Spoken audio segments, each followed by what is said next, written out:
ಇದೇ ಡಿಸೆಂಬರ್ 9ರಿಂದ ಬೆಳಗಾವಿಯಲ್ಲಿ ಮಹತ್ವದ ಚಳಿಗಾಲ ಅಧಿವೇಶನ ಆರಂಭವಾಗಲಿದ್ದು, ಆಡಳಿತ ಪಕ್ಷವನ್ನು ಕಟ್ಟಿಹಾಕಲು ಬಿಜೆಪಿ ಪಾಳೆಯ ಅಸ್ತ್ರಗಳ ಕೊರತೆಯನ್ನು ಎದುರಿಸುತ್ತಿದೆ ಎಂಬ ಚರ್ಚೆಗಳು ಬಿಜೆಪಿ ಅಂಗಳದಲ್ಲಿ ನಡೆಯುತ್ತಿದೆ ಎನ್ನಲಾಗಿದೆ. ಅದಕ್ಕೆ ಕಾರಣಗಳು ಇವೆ. ಕಳೆದ ಅಧಿವೇಶನದಲ್ಲಿ ಮೂಡಾ ವಾಲ್ಮೀಕಿ ನಿಗಮದ ಹಗರಣಗಳನ್ನು ಪ್ರಸ್ತಾಪಿಸಿ ಸದನದಲ್ಲಿ ಅಹೋರಾತ್ರಿ ಧರಣಿಯನ್ನು ಬಿಜೆಪಿ ಮಾಡಿತ್ತು. ಈಗ ಬೆಳಗಾವಿ ಅಧಿವೇಶನದಲ್ಲಿ ಸರ್ಕಾರವನ್ನು ಕಟ್ಟಿಹಾಕುವುದರ ಬದಲಿಗೆ ಸ್ವಪಕ್ಷದಲ್ಲಿನ ಬಂಡಾಯವನ್ನು ತಣಿಸುವುದೇ ರಾಜ್ಯ ಬಿಜೆಪಿ ನಾಯಕರಿಗೆ ಸವಾಲಾಗಿ ಪರಿಣಮಿಸಿದೆ. ವಕ್ಫ್ ಭೂ ಕಬಳಿಕೆ, ರೇಷನ್ ಕಾರ್ಡ್ ರದ್ದು, ಅಧಿಕಾರಿಗಳು ಆತ್ಮಹತ್ಯೆ ಮಾಡಿಕೊಳ್ಳುವಂತೆ ಮಾಡಿ ಅವರಿಗೆ ನೇಣಿನ ಭಾಗ್ಯವನ್ನು ಸರ್ಕಾರ ಕೊಟ್ಟಿದೆ ಎಂದು ವಿಪಕ್ಷ ನಾಯಕ ಆರ್ ಅಶೋಕ್ ಆರೋಪಿಸಿದ್ದಾರೆ. ಇದೇ ವಿಷಯವನ್ನು ಇಟ್ಟುಕೊಂಡು ಸದನದಲ್ಲಿ ಹೋರಾಟ ಮಾಡುವುದಾಗಿಯೂ ಅಶೋಕ ಹೇಳಿದ್ದಾರೆ. ಆದರೆ ಬಿಜೆಪಿಯ ರೆಬೆಲ್ ಶಾಸಕರು ಬಸನಗೌಡ ಪಾಟೀಲ್ ಯತ್ನಾಳ್ ಅವರ ನೇತೃತ್ವದಲ್ಲಿ ಈಗಾಗಲೇ ವಕ್ಫ್ ವಿಚಾರವಾಗಿ ಪ್ರತ್ಯೇಕ ಹೋರಾಟವನ್ನು ಆರಂಭಿಸಿದ್ದಾರೆ. ಹೀಗಾಗಿ ಸದನದ ಒಳಗಡೆ ರೆಬೆಲ್ ಶಾಸಕರು ಎಷ್ಟರ ಮಟ್ಟಿಗೆ ಸಾಥ್ ಕೊಟ್ಟು ಹೋರಾಟ ಮಾಡುತ್ತಾರೆ ಎಂಬುದು ಕುತೂಹಲ ಮೂಡಿಸಿದೆ. ಅಷ್ಟೇ ಅಲ್ಲ, ಅದು ರಾಜ್ಯ ಬಿಜೆಪಿ ನಾಯಕರಿಗೆ ನುಂಗಲಾರದ ತುತ್ತಾಗಿದೆ.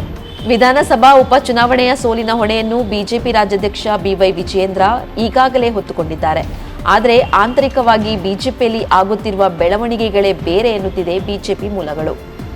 ಬಿಜೆಪಿ ರಾಜ್ಯಾಧ್ಯಕ್ಷ ಬಿವೈ ವಿಜಯೇಂದ್ರ ಅವರು ಈಗಾಗಲೇ ಪಕ್ಷದ ವೇದಿಕೆಯಲ್ಲಿ ತಮ್ಮನ್ನು ತಾವು ಸಮರ್ಥಿಸಿಕೊಂಡಿದ್ದಾರಂತೆ.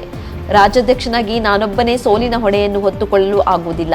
ಚನ್ನಪಟ್ಟಣದಲ್ಲಿ ಕೇಂದ್ರ ಸಚಿವ ಎಚ್.ಡಿ. ಕುಮಾರಸ್ವಾಮಿ, ಶಿಗ್ಗಾವಿಯಲ್ಲಿ ಮಾಜಿ ಸಿಎಂ ಹಾಗೂ ಸಂಸದರಾಗಿರುವ ಬಸವರಾಜ ಬೊಮ್ಮಾಯಿ ಅವರು ನೇರವಾಗಿ ಚುನಾವಣೆ ಹೊಣೆಯನ್ನು ಎದುರಿಸಿದ್ದರು. ಸಂಡೂರಿನಲ್ಲಿ ಮಾತ್ರ ನಾನು ಚುನಾವಣಾ ತಂತ್ರಗಾರಿಕೆಯನ್ನು ಮಾಡಿದ್ದೆ ಎಂದು ವಿಜಯೇಂದ್ರ ಅವರು ಪಕ್ಷದ ವೇದಿಕೆಯಲ್ಲಿ ಬಿಜೆಪಿ ಹಿನ್ನಡೆ ಅನುಭವಿಸಿದರ ಕುರಿತು ಮಾತನಾಡಿದರಂತೆ. ಉಪಚುನಾವಣೆ ಫಲಿತಾಂಶಗಳು ಬರುತ್ತಿದ್ದಂತೆ ಮಾತನಾಡಿದ ಮಾಜಿ ಕೇಂದ್ರ ಸಚಿವ, ಶಾಸಕ ಬಸನಗೌಡ ಪಾಟೀಲ್ ಯತ್ನಾಳ್ ಅವರ ಹೇಳಿಕೆಗಳು ಸಹ ರಾಜ್ಯ ಬಿಜೆಪಿ ನಾಯಕರಿಗೆ ಸವಾಲಾಗಿವೆ. ಉಪಚುನಾವಣೆಯ ಸೋಲಿಗೆ ನೇರವಾಗಿ ಅಪ್ಪ ಮಗ ಕಾರಣ ಎಂದು ಕೇಂದ್ರ ಬಿಜೆಪಿ ಸಂಸದೀಯ ಮಂಡಳಿ ಸದಸ್ಯ ಮಾಜಿ ಸಿಎಂ ಬಿಎಸ್ ಯಡಿಯೂರಪ್ಪ ಹಾಗೂ ಅವರ ಪುತ್ರ ಬಿಜೆಪಿ ರಾಜ್ಯಾಧ್ಯಕ್ಷ ಬಿವೈ ವಿಜಯೇಂದ್ರ ಅವರ ಮೇಲೆ ಶಾಸಕ ಯತ್ನಾಳ್ ನೇರ ವಾಗ್ದಾಳಿ ಮಾಡಿದ್ರು. ನಾವೇನ್ ತಪ್ಪು ಮಾಡಿರಪ್ಪ ಅಂತ ಶಿಸ್ತು ಕ್ರಮ ತಗೊಳಕ ನಿಮ್ಗೆ ಬಂದಿಲ್ಲ. ಮಾಧ್ಯಮದವರು ಬೇಕಾದ ಬರ್ತಾ ಇಲ್ಲ. ಏನೂ ಆಗಿಲ್ಲ. ಯಾವ ಕಾರ್ಯಕರ್ತರು ಬಂದು ನಮ್ಗೆ ಏನು ಮಾತಾಡಲ್ಲ. ಕಲಬುರಗಿ ಸರ್ ರಾಣಿ ಮಾಡಿ ಹೇಳ್ತಿರೋ ಪತ್ರಕರ್ತರು ಸುಮ್ಮನೆ ಹುಡುಗರು ನೀವು ಹೊರಗೆ ಬಂದ್ರೆ ನಮ್ಮ ಹುಡುಗ ಮಂದಿ ಗೊತ್ತಾಗ್ತದೆ. ನೀವ್ ಯಾಕೆ ಹುಡುಗ ಆಗ್ತೀರ ನಮ್ಮ ಮದ್ದು ಹುಟ್ಟಿಲ್ಲ.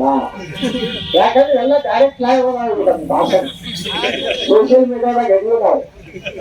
ಅದಕ್ಕ ನಾವು ಸುಮ್ಮನೆ ಯಾಕೆ ಗುರಿ ಮಾಡ್ತೀವಿ. ಬಂದು ತಿಳಿಗೆ ಏನ್ ಕೇಳೋದಾರ ಕೊಡ್ತೇವೆ ನಾವು. ಯಡಿಯೂರಪ್ಪನವ್ರು ಹೆಂಗಂದಾರ, ಯಡಿಯೂರಪ್ಪರು ಏನೇನಕ್ಕ ವಿಜಯೇಂದ್ರರೇ ನಾವು ಅವ್ರ ಬಗ್ಗೆ ಮಾತಾಡುವುದೇ ಇಲ್ಲ. ಈ ಎಲ್ಲಾ ಬೆಳವಣಿಗೆಗಳ ಹಿನ್ನೆಲೆಯಲ್ಲಿ ಮಾಜಿ ಸಿಎಂ ಬಿಎಸ್ ಯಡಿಯೂರಪ್ಪ ಅವರು ಶಾಸಕ ಬಸನಗೌಡ ಪಾಟೀಲ್ ಯತ್ನಾಳ್ ಅವರ ಮೇಲೆ ಹರಿಹಾಯ್ದಿದ್ದಾರೆ.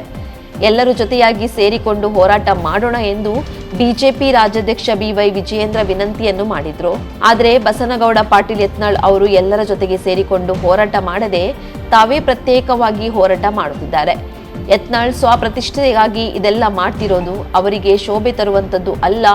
ನಮ್ಮ ಡ್ಯೂಟಿ ನಾವು ಮಾಡುತ್ತೇವೆ, ಉಳಿದಿದ್ದು ಅವರಿಗೆ ಹಾಗೂ ಕೇಂದ್ರ ನಾಯಕರಿಗೆ ಬಿಟ್ಟಿದ್ದು ಎಂದು ಯಡಿಯೂರಪ್ಪ ಅವರು ರೆಬೆಲ್ ಶಾಸಕ ಯತ್ನಾಳ್ ಮೇಲೆ ಹರಿಹಾಯ್ದಿದ್ದಾರೆ. ಇವತ್ತು ಬಸವನಗೌಡ ಪಾಟೀಲ್ ಯತ್ನಾಳ್ ಇವರೆಲ್ಲರೂ ಸಹ ಹೋರಾಟ ಮಾಡೋದನ್ನು ಕೈ ಬಿಟ್ಟು ನಮ್ಮ ಜೊತೆಗೆ ಒಟ್ಟಾಗಿ ಸೇರಿ ಕೆಲಸ ಮಾಡಿ ಅಂತ ವಿಜಯೇಂದ್ರ ಅವರು ರಾಜ್ಯದ ಅಧ್ಯಕ್ಷರಿಗೆ ವಿನಂತಿ ಮಾಡಿಕೊಂಡು, ಆದರೂ ಸಹ ಅವರು ಸ್ವಪ್ರತಿಷ್ಠೆಯಿಂದ ಇದೆಲ್ಲ ಮಾಡ್ತಿರುವಂಥದ್ದು ಅವ್ರಿಗೆ ಶೋಭೆ ತರುವಂಥದ್ದಲ್ಲ. ಈಗಲಾದರೂ ಅವರು ಜಾಗೃತರಾಗಿ ಬಂದು ಎಲ್ಲರೂ ಒಟ್ಟಾಗಿ ಸೇರಿ ಪಕ್ಷವನ್ನು ಬಲಪಡಿಸೋದಕ್ಕೆ ಅವರೆಲ್ಲರೂ ಸಹಕಾರ ಕೊಡಬೇಕು ಅಂತ ನಾವು ವಿನಂತಿ. ಬರಲ್ಲ ಅಂತಿದ್ದಾರೆ ಸರ್ ಅವರು.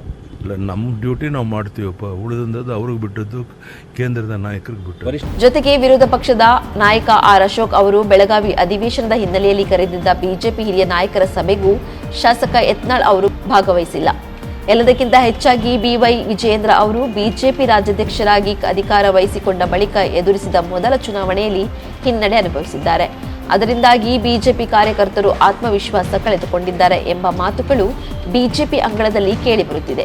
ಮುಂದೆ ಪ್ರಮುಖವಾಗಿ ಬಿಬಿಎಂಪಿ ಚುನಾವಣೆಯನ್ನು ಬಿಜೆಪಿ ಎದುರಿಸಬೇಕಾಗಿದೆ. ಜೊತೆಗೆ ತಾಲೂಕು ಪಂಚಾಯಿತಿ, ಜಿಲ್ಲಾ ಪಂಚಾಯಿತಿ ಚುನಾವಣೆಗಳು ನಡೆಯಲಿದೆ.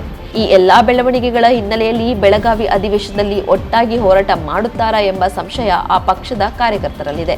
ಈ ಎಲ್ಲವನ್ನು ವಿಪಕ್ಷ ನಾಯಕ ಆರ್ ಅಶೋಕ್ ಅವರು ಹೇಗೆ ನಿಭಾಯಿಸುತ್ತಾರೆ ಎಂಬುದು ಕುತೂಹಲ ಮೂಡಿಸಿದೆ.